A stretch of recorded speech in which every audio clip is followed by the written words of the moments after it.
මේ ඉංග්‍රීසි වීඩියෝ එක බලන 99%ක්ම දෙනා මේ වීඩියෝ එක බලන්නේ ශ්‍රී ලංකාවේ ඉඳලා වෙන්න පුළුවන්. ඔයා ශ්‍රී ලංකාවේ ඉඳන් මේ වීඩියෝ එක බලනවා නම් ඔයාට මේ දවස්වල ආර්ථික අර්බුදයක් දැක බලා ගන්න පුළුවන්. ඉතින් ආර්ථික අර්බුද සමාජ අර්බුද එක්ක ඔයාගේ වැඩ කටයුතු ගොඩක් අඩාල වෙලා ඇති. හැබැයි අපි කරන්න ඕනේ ඒක නෙමෙයි මේ අර්බුද ASCII අපිට ලැබෙන කාලයෙන් අපි අපේ ස්කිල් එකක් වැඩි කරගන්න උත්සාහ කරන්න ඕනේ. ඊට පස්සේ රට සහ ලෝකයේ සාමාන්‍ය තත්ත්වයට පත් වුණාට පස්සේ ඔයාගේ හැකියාවෙන් ඔයාට වැඩක් ගන්න පුළුවන්. ඉතින් අද කතා කරන්නේ ඉංග්‍රීසි වර්ධනය කරගන්නේ කොහොමද කියලා. මේ අර්බුද කාලේ වුණත් ඔයාට පුළුවන් මේ ටිප්ස් 10 ෆලෝ කරලා ඔයාගේ ඉංග්‍රීසි භාෂාව ඉගෙන ගැනීමේ හැකියාව වර්ධනය කරගන්න. එහෙනම් අපි යමු වීඩියෝ එකට ගිහිල්ලා බලමු මොකක්ද මේ ටිප්ස් 10 කියලා.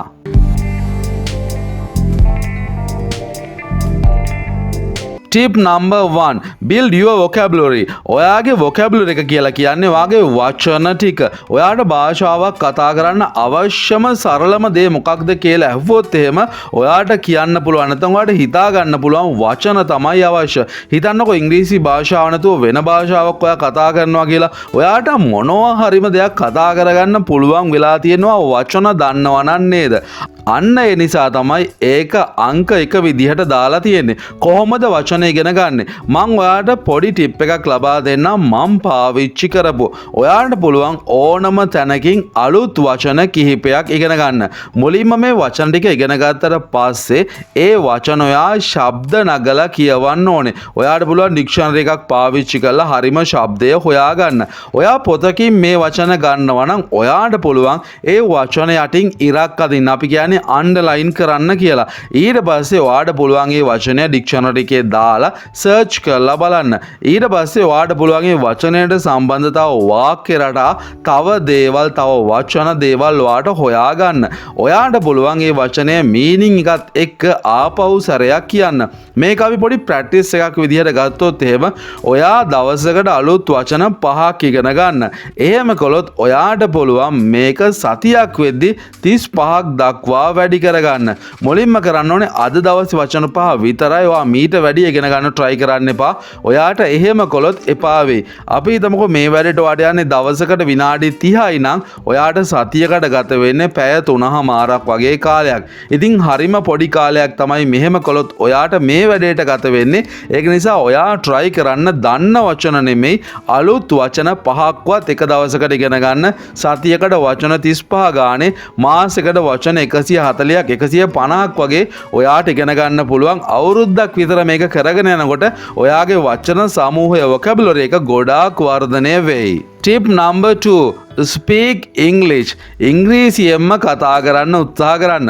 ඔයාට මේ කතාව කිව්ව ගමන් හිතේ මම කොහොමද ඉංග්‍රීසියෙන්ම කතා කරන්නේ? මං ඉංග්‍රීසි දන්නේ නැහැ කියලා. ඔයාට පුළුවන් වාක්‍ය රටාවක් හොයාගන්න, වීඩියෝ එකක් බලලා හොයාගන්න පුළුවන්, මූවි එකක් බලලා හොයාගන්න පුළුවන්. මේ වැඩේ කරනකොට ඔයාගේ වර්ධනය වෙන එකම දේ තමයි confidence එක. අපිට දේවල් කතා කරන්න, දේවල් කරන්න බැරි වෙලා තියෙන්නේ අපි ඒ දේ දන්නේ නැති නිසා නෙමෙයි. අංක 1 තමයි confidence එක. හිතන්නකෝ ඔයා පොඩි දෙයක් දන්නවා කියලා. ඔයාට පුළුවන් නම් ඒ දේ කතා කරන්න ඔයා තුළම ආත්ම විශ්වාසයක් ඇති වෙයි. මේ confidence එක තමයි key point එක වෙලා තියෙන්නේ. ඔයාට මේ දේ හරියට කරන්න පුළුවන් නම් ඔයා තුළම confidence එක වර්ධනය වෙනවා. ඔයා පොඩ්ඩක් දන්නවා වුණත් ඔයාට පුළුවන් දන්න කෙනෙක් වගේ කතා කරන්න. ඔයා කොච්චර දන්නවා වුණත් වැඩක් නැහැ. ඔයා කතා කරන්න බයයි නම් confidence එක නැත්තම් ඔයාට කතා කරන්න බැරි වෙනවා. ඒක නිසා පුළුවන් තරම් කතා කරන්න. මුලින් ඔයා කතා කරනකොට ඔයා ටිකක් හයියෙන් කතා කරන්න පුරුදු වෙන්න. එතකොට ඔයාගේ බ්‍රේන් එකට මේ වචනය බය නැතුව ඇතුල් වෙනවා. එහෙම ඇතුල් වුණාට පස්සේ ඒක පහසුවෙන් කතා කරන්න පුළුවන්. හිතන්නකෝ good morning කියන එක ඔයා පොඩි කාලේ නම් මේක හයියෙන් කියලා තියෙනවා. ඒක ඔයාගේ මයින්ඩ් එකේ තියෙනවා. ඒක නිසා කිසිම බයක් නැතුව ඔයාට කවුරු හරි උදේ හම්බුනාට පස්සේ good morning කියලා කියන්න පුළුවන්. හැබැයි ඔයා දන්නේ නැති දෙයක් එහෙම කියන්න පුළුවන්ද? ඔයා පොතෙන් ඉගෙන ගන්න තියෙනවා. හැබැයි ඔයා ඒ වචනේ හරියට කියලා නැහැ. ඒක නිසා ඔයාට හිතෙනවා මේ වචන කිව්වොත් මට වරදයි කියලා. ඒක නිසා ඔයා වචන ප්‍රැක්ටිස් කරනකොට ඉංග්‍රීසියෙන්ම කතා කරලා වාක්‍යයට හයියෙන් කතා කරලා පුරුවන් තරම් කතා කරලා ඔයා පුරුදු වෙන්න ඕනේ. Tip number 3. use online translators to help with pronunciation. මෙතෙන්දි බං online translators කියලා හඳුන්වන ඔයාට පුළුවන් අන්තර්ජාලය එහෙම නැත්නම් app එකක් පාවිච්චි කරන්න Google පාවිච්චි කරන්න. මෙහෙම පාවිච්චි කළාට පස්සේ ඔයාට ඒ වචනය එක එක රටවල් වල ශබ්ද වෙන විදිය දැනගන්න පුළුවන්. විශේෂයෙන්ම UK වල කොහොමද ශබ්ද වෙන්නේ USA වල කොහොමද ශබ්ද වෙන්නේ කියලා ඔයාට වෙන් කරලා දැනගන්න පුළුවන්. එකම වචනය වුණත් ශබ්ද වෙන ආකාරය වෙනස් හින්දා ඔයාට මේ වෙනස තේරුම් ගත්තේ නැත්නම් වාක්‍ය රටාවත් තේරුම් ගන්න බැරි වෙනවා. ඒක නිසා ඔයාට පුළුවන් අනිවාර්යයෙන්ම ඔයා ඉගෙන ගන්න වචනය online dictionary එකකට දාලා Google Translate එකට දාලා දැනගන්න කොහොමද ඒක හරියටම ශබ්ද වෙන්නේ කියලා. ඔයා මේ ශබ්ද වෙනකොට මේ වචනේ හොඳට අහන්න. ඊට පස්සේ ඔයාට පුළුවන් audio button එක click කරලා ආපහු සැරයක් මේ වචනේ අහන්න. එහෙම කළොත් මේක ඔයාට හුරු දෙයක් බවට පත් වෙයි. ඔයාට ෆිල්ම් එකක තියෙන දෙයක් වුණත් විදේශිකයෙක් කියන දෙයක් වුණත් බොහොම පහසුවෙන් තේරුම් ගන්න පුළුවන් වෙයි. Tip number 4. active listening. හොඳින් සමන් දෙන්න. මොකක්ද මේ active listening කියන්නේ? ඔයාට ඉතින් අපි ඕන දෙයක් අහනවා නේද කියලා. ඔයාට දේවල් ඇහෙනවා. හැබැයි ඔයා හොඳින් දෙයක් ඇහුවොත් එහෙම අර ඇහෙන දේට වැඩිය ඔයාගේ මතකය වැඩි වෙනවා. ඒක නිසා තමයි අපි කියන්නේ paying close attention කියලා. ඔයා දෙයකට හොඳ අවධානයක් දෙනකොට හිතන්නකො නිවුස් බලනවා කියලා. ඔයා මේ නිවුස් එකට කලින්ට වැඩි අවධානයක් දෙනවා. ඔයා පොපියුලර් සෝං එකක් අහනවා, ජනප්‍රිය ගීතයක් අහනවා, කලින්ට වැඩිය හොඳ අවධානයක් දෙනවා. එවරිඩේ කන්වර්සේෂන් එකක් අහනවා, දවස ගානේ මොනවද කතා වෙන්නේ කියලා බලනවා. මේකටත් ඔයා හොඳ අවධානයක් දෙනවා. ඔයා සාමාන්‍ය අවධානයට වැඩිය හොඳින් සවන් දෙන්න පටන් ගත්තොත් එහෙම ඒ වචන words, word patterns, phrases, expressions කියන ඒවා හොඳටම මතක තියාගන්න පුළුවන්. ඔයා මුලින්ම ඔඩියෝ එකට විතරක් සවන් දෙන්න. ඊට පස්සේ ඔඩියෝ එක ඔයාගේ මයින්ඩ් එකට බොහොම පහසුවෙන් දාගන්න පුළුවන්. හිතන්නකෝ මූවි එකක් බලනවා කියලා. ඔයාට පුළුවන් මූවි එක මුලින් බලලා S2 පියාගෙන ඔඩියෝ එක ඊළඟට අහන්න. එතකොට ඔයාට තේරෙයි මෙයා මෙන්න මෙහෙම කියන්නේ මේ වගේ දෙයක්. ඊට පස්සේ ඔයාට පුළුවන් ලේසියෙන්ම ඉංග්‍රීසි ඉගෙන ගන්න පටන් ගන්න. Tip number 5. Read often and read out loud. නිතරම ශබ්ද නගා කියවන්න. ඔයා දෙයක් හයියෙන් කියවනකොට, ඔයා දෙයක් නිතරම කියනකොට, ඔයා රිපීට් කරනකොට දෙයක් දිගින් දිගටම කියනකොට ඒක ඔයාගේ බ්‍රේන් එක මතක තියාගන්නවා. ඔයා දන්නේ නැති අවස්ථාවල උනත් ඔයාට පුළුවන් පොතක් අරගෙන නිවුස් පේපර් එකක් අරගෙන ඔයා දන්නේ නැති දේවල් හයියෙන් කියවන්න. මම කලින් කිව්වා වගේ ඔයාට පුළුවන් මේ වචනය ශබ්ද කරන විදිය ඩික්ෂනරි එකෙන් බලලා හරියටම මුලින් ශබ්ද කරන විදිය ඉගෙන ගන්න. තේරුම ඉගෙන ගන්න හදිස්සි වෙන්න එපා. ඔයා මුලින් කරන්න ඕනේ ඉංග්‍රීසි භාෂාව හුරු කරගන්න. ඒක නිසා ඔයා වැඩියෙන් කියවන්න ඕනේ. ඒ වගේම හයියෙන් කියවන්න ඕනේ. Tip number 6. practice with friends. ඔයා මේක ඇහුව ගමන් කියයි මට නම් යාළුවොත් එක්ක ප්‍රැක්ටිස් කරන්න බැහැ නේද කියලා. මිතුරන් සමග පුහුණු වෙන්න බැහැ නේද කියලා. ඒකට හේතුව තමයි ලංකාවේ ගොඩක් අය ඉංග්‍රීසි පුහුණු වෙන්න කැමති නෑ. ඒගොල්ලෝ හිතනවා ඒක ලැජ්ජාවට කාරණයක් කියලා. හැබැයි 100%ක්ම මේක වෙන්නේ නෑ. ඔයා යුනිවර්සිටි ස්ටුඩන්ට් කෙනෙක් නම්, ඔයා ජොබ් එකක වැඩ කරන කෙනෙක් නම් ඔයාට පුළුවන් ඔයාට සමාන අය ඔයත් එක්කම ඉංග්‍රීසි කතා කරන්න කැමති, ඉංග්‍රීසි ඉගෙන ගන්න කැමති හොයාගන්න. එහෙම පොඩි ගෲප් එකක් හදාගෙන ඔයාට පුළුවන් මුලින්ම chat කරන්න. ඊට පස්සේ පුළුවන් voice chat එකක් පටන් ගන්න. ඔයාට පුළුවන් මෙන්න මේ වගේ පොඩි කතා බහක් ඇති කරගන්න. මම ඔයාට උදාහරණ topic කිහිපයක් ලබා දෙන්නම්. හිතන්නකෝ ඔයා movie එකක් බලන්න යනවා කියලා. movie එක ගැන ඔයාට පුළුවන් යාළුවොත් එක්ක ඉංග්‍රීසියෙන් කතා කරන්න. මුලින්ම ඉංග්‍රීසියෙන් chat කරන්න.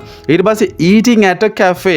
ඔයාට පුළුවන් තැනකට ගිහිල්ලා කෑම කන එක සම්බන්ධයෙන්, කෑම order කරන එක සම්බන්ධයෙන් යාළුවොත් එක කතා කරන්න, අයිඩියා ෂෙයා කරගන්න. ඊට පස්සේ වැදගත්ම දෙයක් තමයි ඔයාලා කරන shopping කරන එක. ඉතින් shopping කරන එකේදී ඔයාට ලැබෙන වචන ගැන ඔයාට පුළුවන් යාළුවොත් එක්ක ෂෙයා කරගන්න. ඔයාගේ පාසල ගැන, යුනිවර්සිටි එක ගැන, ඔයාගේ ජොබ් එක ගැන තියෙන දේවලුත් ඔයාට පුළුවන් ඉංග්‍රීසි වලින් යාළුවොත් එක්ක ෂෙයා කරගන්න. ඉතින් මෙහෙම යාළුවොත් එක්ක ෂෙයා කරගද්දී ඔයාට පුළුවන් යාළගේ අදහස් බෙදා ගන්න. ඊට පස්සේ සමාජයේ ඇතුළේ ඉංග්‍රීසි කතා කරන එක සම්බන්ධයෙන් ඔයාට ලොකු පුහුණුවක් ලැබෙනවා. ඔයා කොච්චර තනියෙන් ප්‍රැක්ටිස් කරන්න උත්සාහ කළත් ඔයාට ඇත්තටම කතා කරන්න සිද්ධ වෙන්නේ ඇත්ත සමාජය. ඒක නිසා යාළුවොත් එක්ක ප්‍රැක්ටිස් වෙන එක එකට ලොකු උපකාරයක් වෙයි. Tip number 7. Use an online dictionary for synonyms. Synonyms කියලා කියන්නේ සමාන පද. ඔයාට ඉංග්‍රීසි ඉගෙන ගන්නවා නම් ඔයා ඉගෙන ගන්න වචනෙට සමාන පද ඔයාට හොයාගන්න සිද්ධ වෙනවා. එහෙම කළොත් තමයි ඔයාට දෙයක් ලේසියෙන් තේරුම් ගන්න පුළුවන්. ඉංග්‍රීසි වලට එක තේරුමක් නෙමෙයි තේරුම් කිහිපයක් තියෙනවා සිංහල භාෂාවට වැඩිය. අපි උදාහරණයක් විදියට ගමුකෝ beautiful කියන වචනය. beautiful කියන වචනයට ආසන්න වශයෙන් synonyms ඔයාට හොයාගන්න පුළුවන්. gorgeous කියලා අපි කියනවා. stunning කියලා කියනවා. striking කියලා කියනවා. මේ වගේ තවත් ගොඩක් වචන ඔයාට හොයාගන්න පුළුවන්. ඔයා ඒ වචන හොයාගෙන පොතක ලිස්ට් කරගන්න. ඔයාට පුළුවන් නම් අතින් ලියන්න මේක හොඳම දෙයක්. එහෙම නැත්නම් නෝට්බුක් එකක් විදියට ඔයාට ලැප්ටොප් එකේ වගේ ෆෝන් එකේ දාගන්නත් පුළුවන්. මෙහෙම සමාන වචන හෙව්වට පස්සේ ඒකට සමාන තවත් වචන තියෙනවා. එක වචනකින් ඔයාට පුළුවන් විශාල වචන ප්‍රමාණයක් එකතු කරගන්න. ඒක නිසා online dictionary එකක් පාවිච්චි කරලා synonyms හොයාගන්න try කරන්න. Tip number 8. Watch films, cartoons and television shows. ඇයි මේක මම tip number 8 විදිහට දාලා තියෙන්නේ? ඔයා එකපාරටම මේ වැඩේ කරන්න ගත්තොත් ඔයාට මේ වැඩේ එපා වෙනවා. ඔයා වචන ටිකක් හොයාගෙන ඔයා යම්කිසි දෙයක් දැනගෙන ඔයා ෆිල්ම් එකක් බලන්න පටන් ගත්තොත් එහෙම ඔයාට පුළුවන් මේක ලේසියෙන්ම කරන්න. ඔයාට එපා වෙන්නේ නැහැ. ඔයාට පුළුවන් මුල් අවස්ථාවේ සිංහල subtitle දාලා movie එක බලන්න.